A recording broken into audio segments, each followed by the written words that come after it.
para vocês, né? A gente está no encontro 21, né? Com o texto da Maria von Franz, e que nesse texto a gente já viu vários assuntos bem interessantes e muito importantes dentro da teoria junguiana, dentro do modelo de teoria junguiana, né? Do modelo teórico, na realidade, junguiano. Então, a gente viu o conceito de sombra, a gente viu o conceito de ânima e ânimos, né? Nos encontros anteriores. E agora, e também a gente viu a questão do processo de integração dentro da teoria junguiana, que é chamado processo de individuação, que na realidade o capítulo escrito pela Maria von Franz trabalha justamente isso, né? O que é esse processo de individuação? Então, hoje a gente vai falar, né, sobre um símbolo muito importante dentro da teoria junguiana, que é o self, né? Então, o self, que é o símbolo da totalidade, da nossa totalidade, né? da nossa integração suprema, da nossa conexão com o sagrado dentro da gente. Né?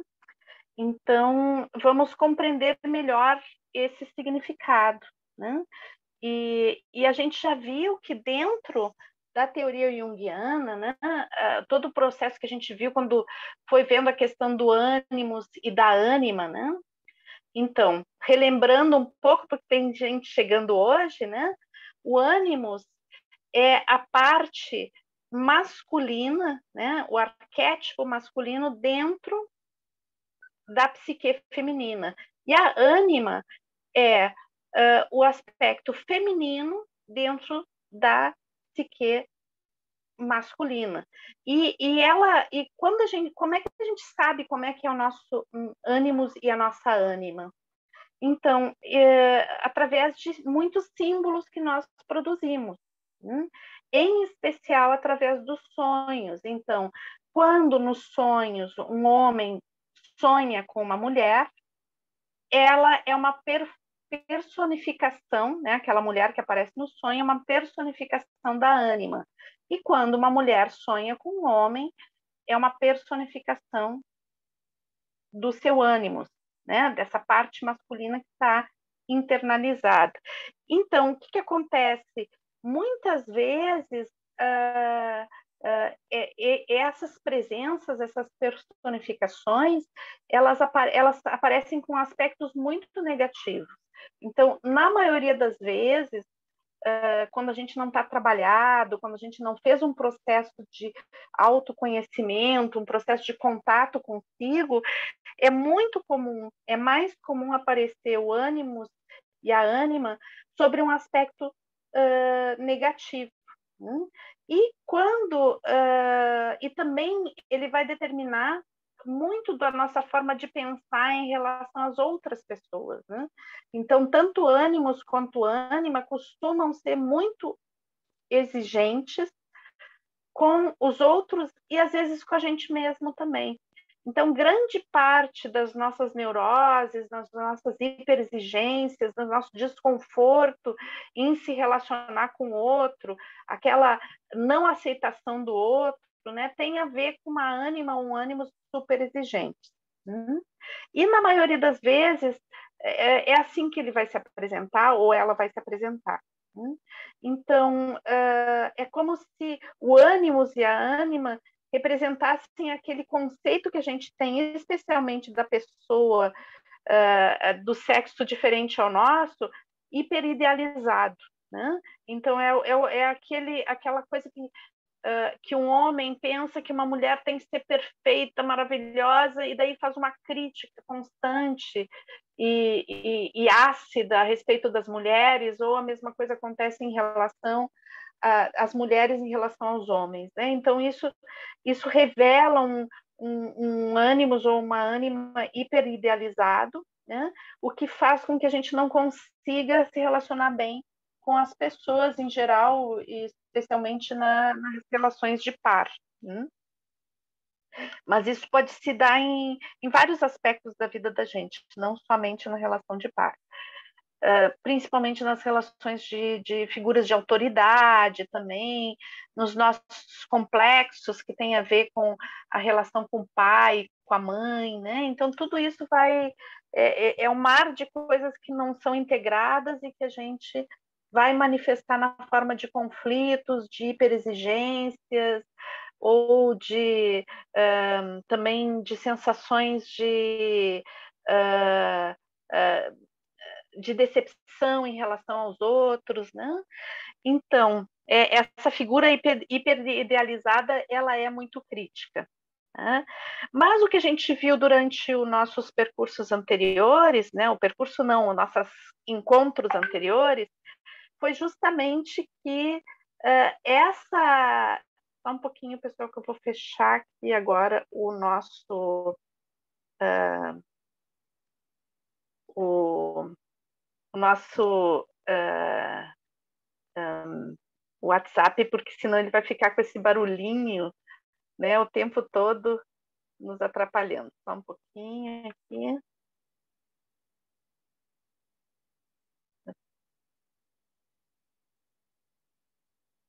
Um pouco.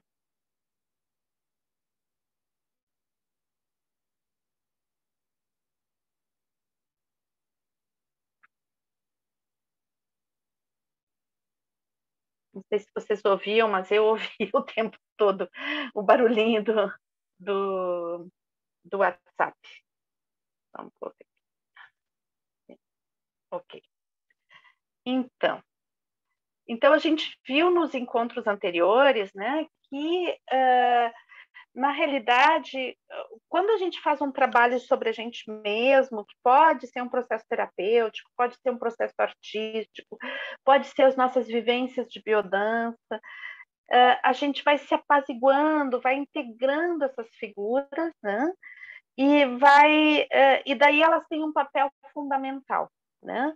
Porque ânimos e ânima, e na realidade a gente também, a raiz dessas palavras tem a ver com alma, né? Então, com esse respiro, esse contato profundo, né? Com algo, né? E daí a gente viu que a ânima, ela é como um ser medial, né? É algo que faz um contato do homem com a sua alma profunda, é o que facilita esse processo de entrar em contato com a profundidade do seu ser. E o ânimos para as mulheres, né, ele faz um caminho inverso, ele faz um caminho de contato com a totalidade, né? Então, eles são fundamentais dentro do processo de integração, né? Só que a gente precisa trabalhar e se apaziguar, né? E se apaziguar em relação a ânimos, integrar a ânima ou ânimos, significa poder aceitar, né? Aceitar sair da idealização. Né? Então, isso é super importante. Sair da idealização que a gente tem com a gente mesmo, né? De se tornar algo ideal, e aceitar os outros também.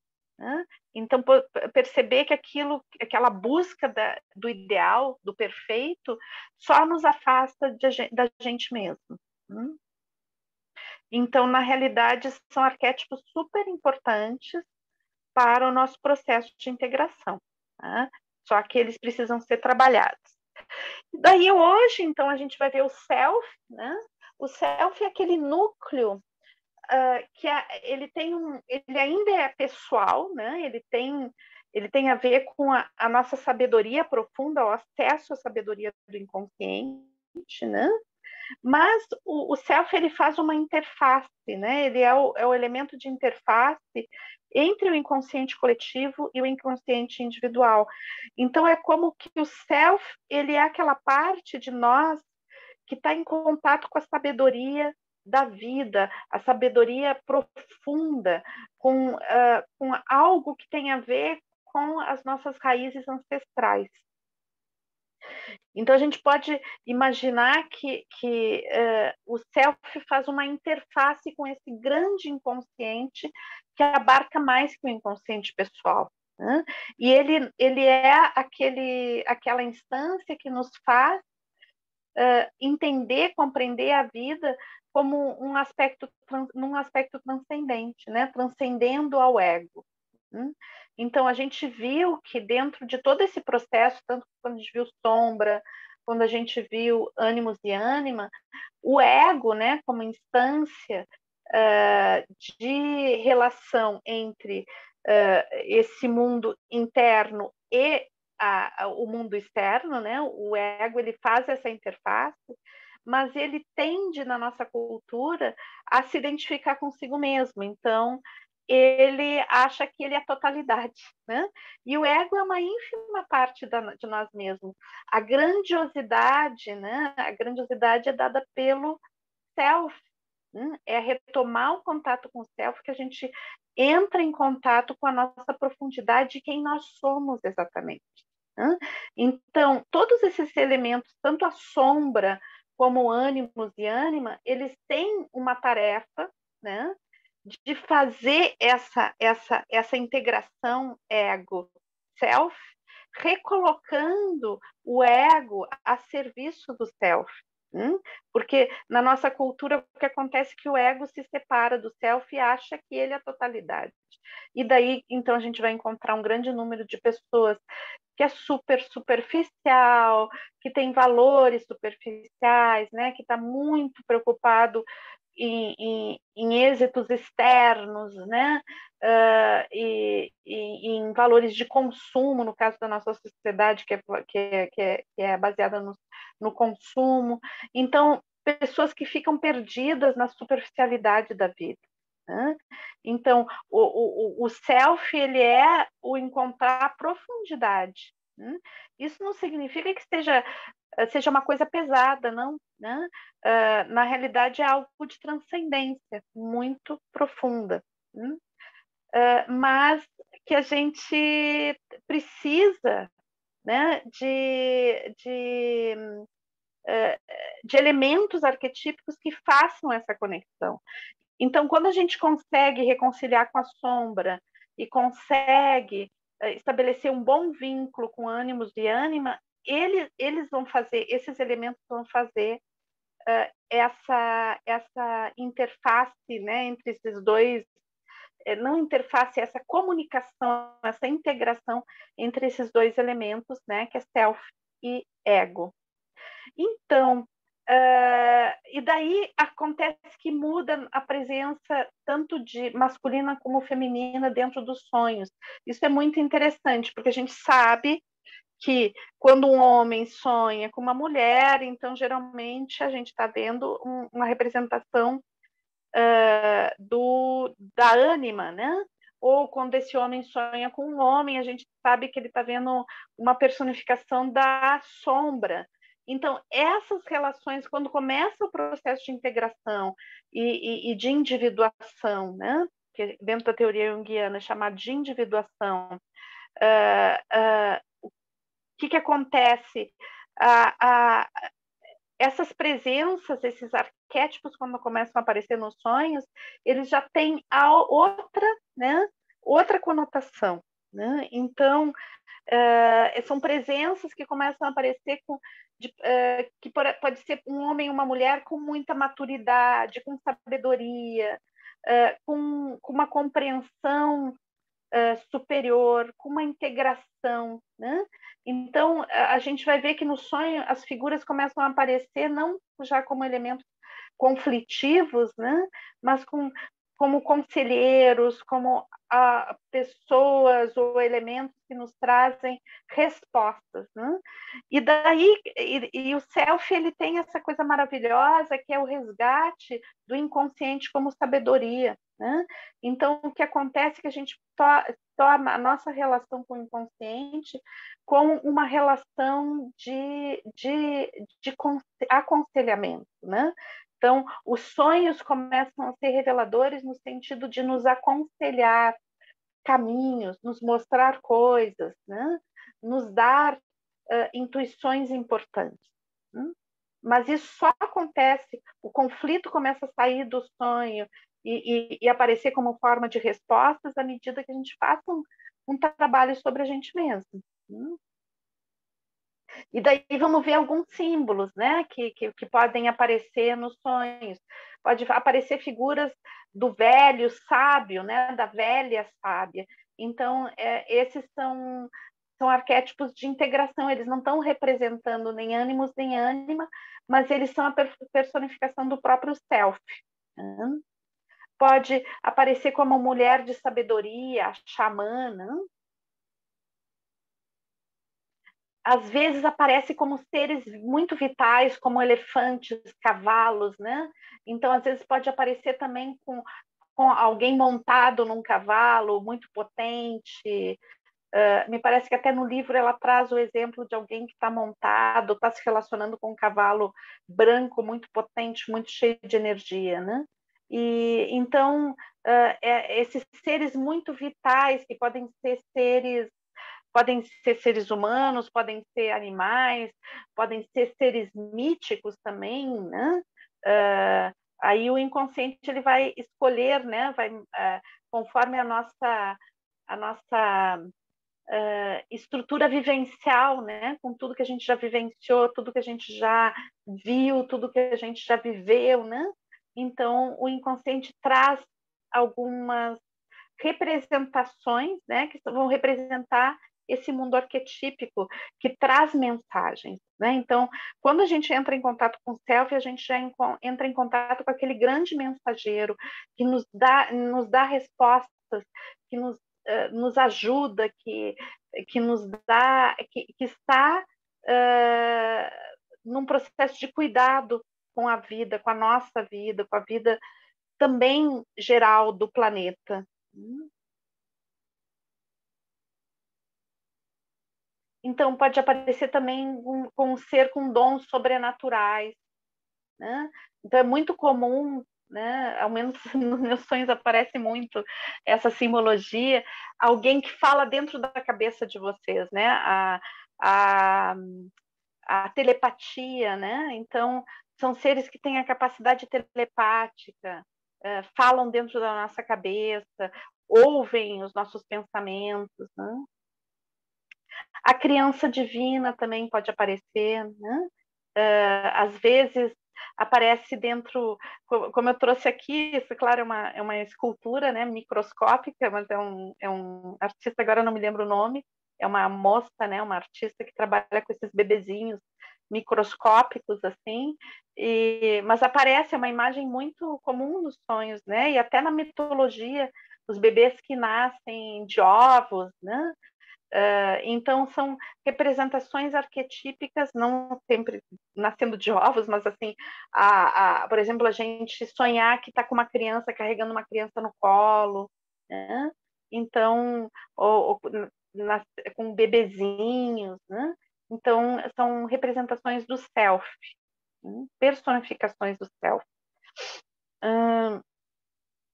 Então, pode ser também aqueles seres, pode ser homem ou mulher ou andrógeno, né?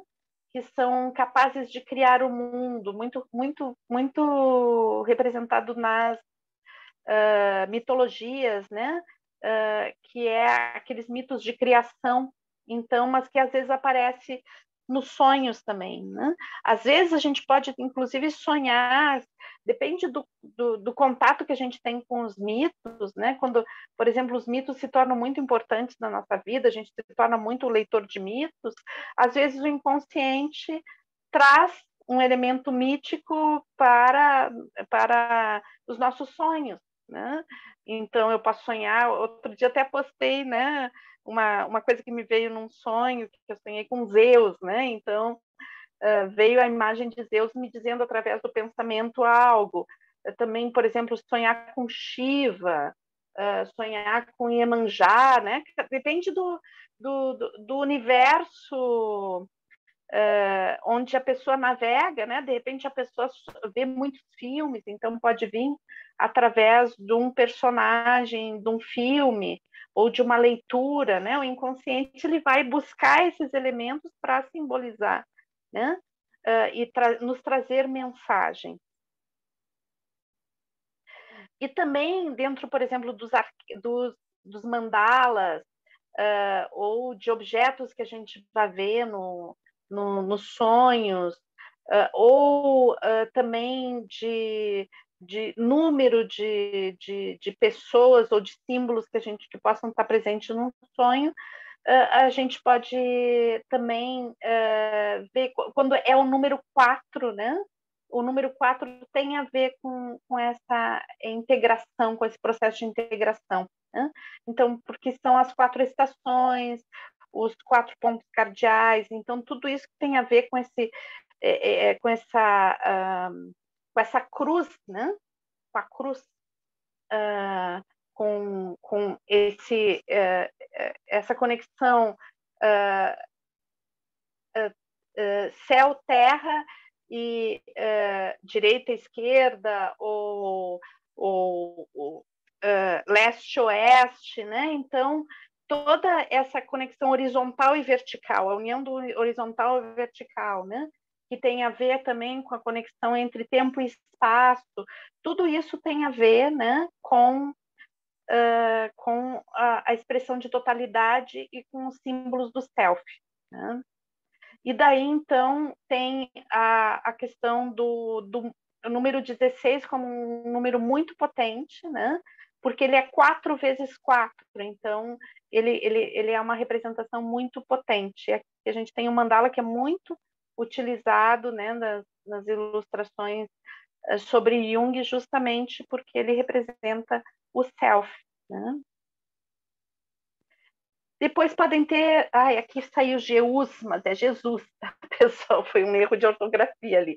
Então, é Jesus, Buda, Krishna, né? Podem aparecer essas figuras, né? E também elas são representações dessa conexão suprema, desse sentido de transcendência que é o self.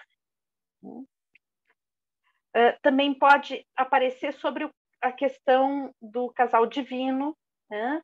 A gente viu muito isso nos percursos alquímicos, né? Então, tanto o casal divino, o rei e a rainha, como elementos de androgenia também. E depois, as pedras de poder, as árvores, né? A árvore como um elemento que faz conexão com a terra e com o céu, os animais, os elementos, e aqui a gente pode ver o quanto é rica a biodança, né? Porque a gente trabalha... como eu posso fazer um processo de integração, de autoconhecimento através da biodança? Sim, é super potente, né? Porque a gente não racionaliza esses arquétipos, né? Essas representações arquetípicas, mas elas nos dão acesso vivencial. Né? E daí, quando elas nos dão acesso vivencial, a gente contata não com a representação, a gente contata diretamente com o arquétipo. Isso é super, super, super potente. Tá? E daí, então, no capítulo, a Maria von Franz vai falar muito a respeito da pedra, né? Da pedra como um elemento muito importante, representando a questão do encontro com o self, essa integração do self. Né? Então, ela começa falando sobre, por exemplo, o opus alquímico, né? Todo o percurso alquímico que nos leva a chegar à pedra filosofal. Né? Um dos objetivos dos alquimistas é chegar no elixir da longa vida ou na pedra filosofal, que é essa pedra que nos permite fazer os processos de integração com a totalidade. Né? Então, a alquimia como uma grande metáfora desse processo. Né? Então, a alquimia é muito rica de símbolos. A gente tem aqui 2 percursos inteiros sobre alquimia, se vocês quiserem resgatar, né? Onde a gente vê todo esse processo de integração que a alquimia propõe. Né? Então, a alquimia, a gente pode dizer que a psicologia junguiana também é uma psicologia alquímica, né? Porque ela vai trabalhar muito sobre os símbolos da alquimia. Os símbolos da alquimia são muito importantes. Dentro da biodança, a gente também trabalha muito os símbolos da alquimia através da alquimia dos 4 elementos. Mas eu sempre digo que seria super importante aos facilitadores conhecer um pouquinho melhor a alquimia, porque a alquimia não é só os 4 elementos, né? Então, ela é muito mais complexa e a gente poderia trabalhar também outros aspectos da alquimia, né, através de danças. Então, cabe a nós estudar mais o assunto, né? E se vocês quiserem resgatar, a gente tem 2 percursos super lindos, né? Um sobre os símbolos da alquimia, que é baseado num livro do Edinger, né? Eduard Edinger, e um que é fantástico, que eu gosto muito, né? Que eu prefiro ainda esse livro, que é o Psicologia Alquímica, que é do James Hillman, né? Então, esses 2 percursos estão todos lá, capítulo por capítulo, visto, e é sempre dentro de uma ótica biocêntrica. Eu acho que vale a gente resgatar, os que são facilitadores ou estudantes de biodança, resgatar esses símbolos, né? Porque a gente poderia trabalhar mais profundamente ele. Então, o que acontece, né? Porque o nosso ego, ele tem aquela postura de buscar coisas, né? Buscar coisas no mundo, buscar se afirmar pelo que faz, por atividades que ele exerce no mundo, pela sua presença no mundo, né? Então, o ego, ele tem uma busca incessante, né? E quando a gente passa por esse processo de integração, que dentro da psicologia junguiana vai chamar processo de individuação, né? Então é como que o ego vai sendo absorvido pelo self, né? E isso vai diminuir essa busca externa tão forte, né, de confirmação de si mesmo o tempo todo, fora de si, né, fora do contato de si, buscando aceitação do mundo, buscando a confirmação no mundo. Isso vai cessando, vai diminuindo, né, e a pessoa passa a ter uma maior aceitação, né, de si, uma maior compreensão de si, e também um aspecto bem interessante desse processo é uma maior aceitação da própria vulnerabilidade. Isso é super importante, a gente já tem visto em outros encontros, né, em outros percursos também, o quanto é importante a gente poder aceitar a nossa vulnerabilidade, no sentido de que ela nos abre portas, né? Não sei se vocês se lembram, quando a gente fez o percurso de psicologia alquímica, né? Do James Hillman, que ele falava que a alma, né? A alma, ela é vulnerável, e por isso que a gente rejeita tanto o contato com a alma, né? Mas os meandros da alma, elas nos levam ao contato com a nossa vulnerabilidade, e é justamente essa vulnerabilidade que nos dá a possibilidade de mudar, de nos encantar, de nos tornarmos sensíveis, de poder desenvolver a empatia e a autoaceitação.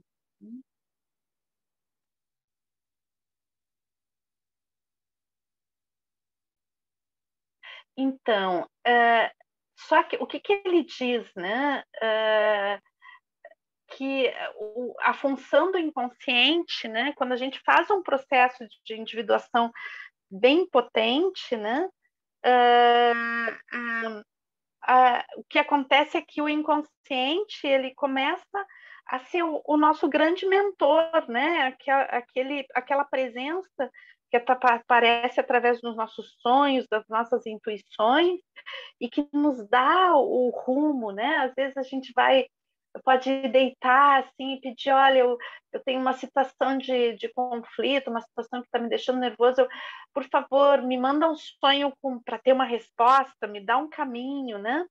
E isso, as pessoas que costumam cultivar os seus sonhos, ouvir os seus sonhos, anotar os seus sonhos, né?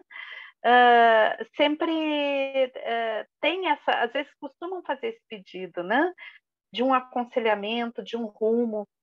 Só que o que a Von Franz diz, né? Que a maioria das pessoas não chega nesse estágio, porque na nossa sociedade, isso a gente está vendo a Von Franz dos anos 60, né?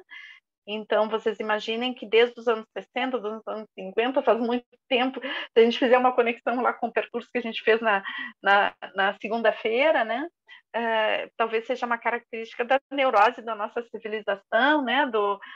Dessa questão do patriarcado, da estrutura social, que faz com que, na realidade, a maioria dos nossos sonhos sejam um exercício, uma busca incessante, uma busca de fazer um mínimo de conexão entre ego e self, né? Dada o nível de separação que existe, né? Entre a nossa profundidade e essa instância de contato com o mundo, que é o ego, né? Então, digamos que a maioria dos nossos sonhos é uma tentativa do self de chamar atenção para o ego e dizer assim, olha aqui, eu existo, tá se esquecendo de mim, né? E daí, então, vem através de sonhos muitas vezes conflitivos, através de pesadelos, através de sonhos que nos deixam, assim, meio, nossa, mobilizados, né? É uma tentativa do self de dizer, acorda, cara, tá aqui, eu tô aqui, tá? Não, o mundo não é só essa coisa de ir para fora, né? Então, a Maria von Franz diz que a maioria dos sonhos da nossa civilização estão ainda nesse nível, tá? E que o processo de individuação, o processo realmente de integração, né? Ego, self, é algo muito raro. Então, o self, ele pode se tornar, na realidade, ele é o guia da nossa relação com o mundo, né? Ele pode nos dar orientações nos problemas da nossa vida interior e exterior, né? Mas para isso a gente tem que, não é algo, né, que nos acontece espontaneamente no tipo de cultura que a gente vive, né? Que é uma cultura que vai basicamente incentivar o ego e não nos colocar em contato com o interior.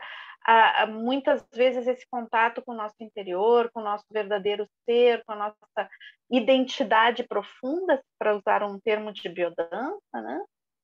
Isso é visto muitas vezes dentro da nossa cultura como fraqueza, como coisa de gente meio maluca, né? Então existe esse tipo de julgamento. Então, esse processo de individuação, ele é um caminho rumo ao que a gente pode chamar de homem cósmico, né?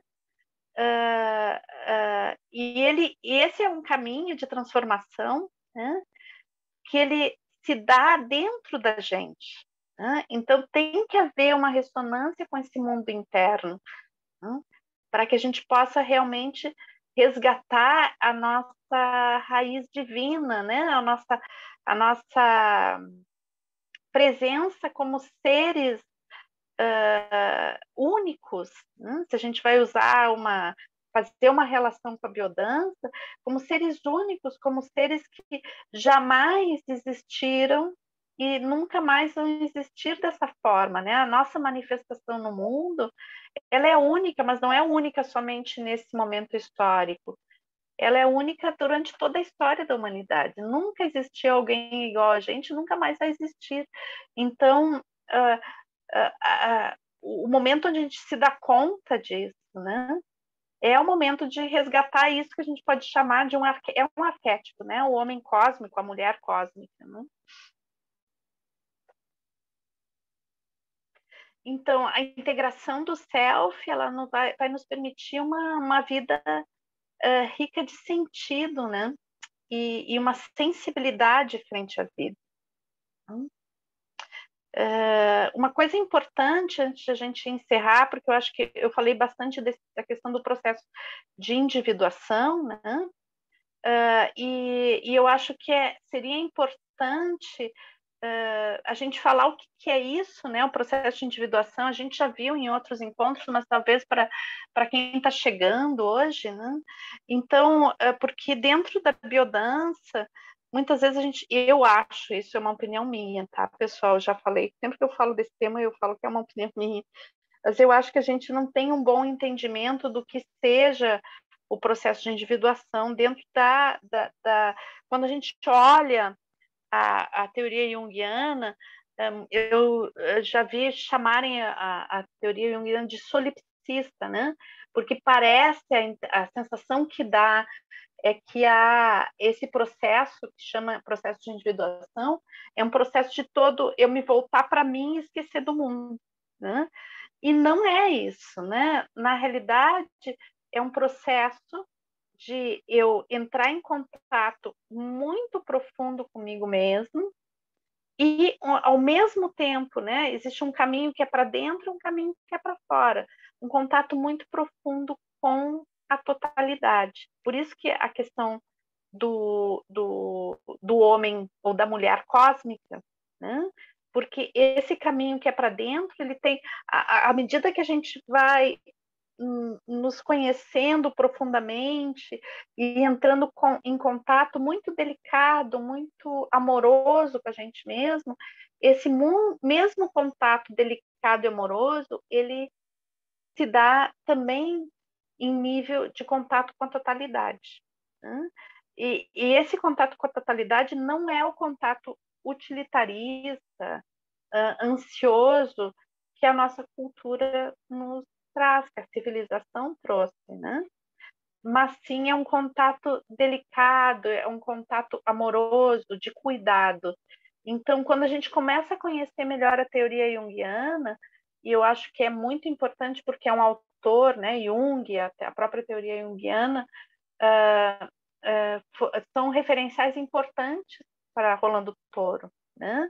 E alguns autores foram muito importantes, muito impactantes para ele, como é o caso de Jung e de James Hillman, são autores importantes para Rolando Toro, né? São inspiradores para ele. E muitos conceitos que a gente vê em biodança vêm dessas teorias, né? Então é por isso que é importante a gente compreender melhor o que significa esse processo de individuação, né? Então, quando a gente chega nesse processo, há uma integração profunda, né? O inconsciente nos dá uma orientação espiritual, né? E nos faz transcender a experiência do tempo, né? Então, o que é transcender a experiência do tempo, se não a própria vivência, né? Então, nos conduz a estados alterados, a dissolução do ego, né? E a vivência de integração. Quando a gente fala de dissolução do ego, não significa que a gente vai viver sem ego, né? Mas é como que o ego ele se reposiciona no sentido de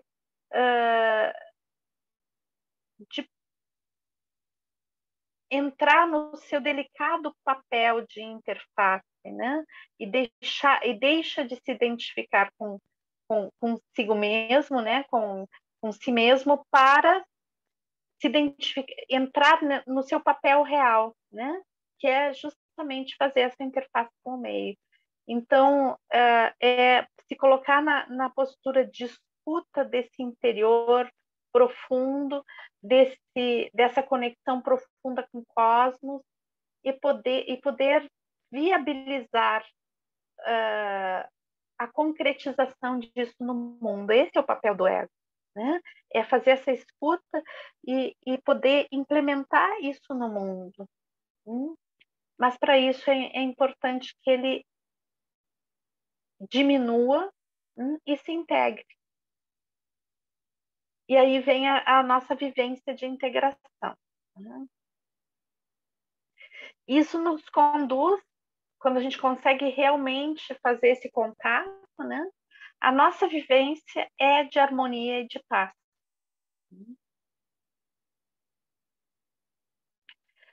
Para Von Franz, isso é quando a gente chega nesse estado, né?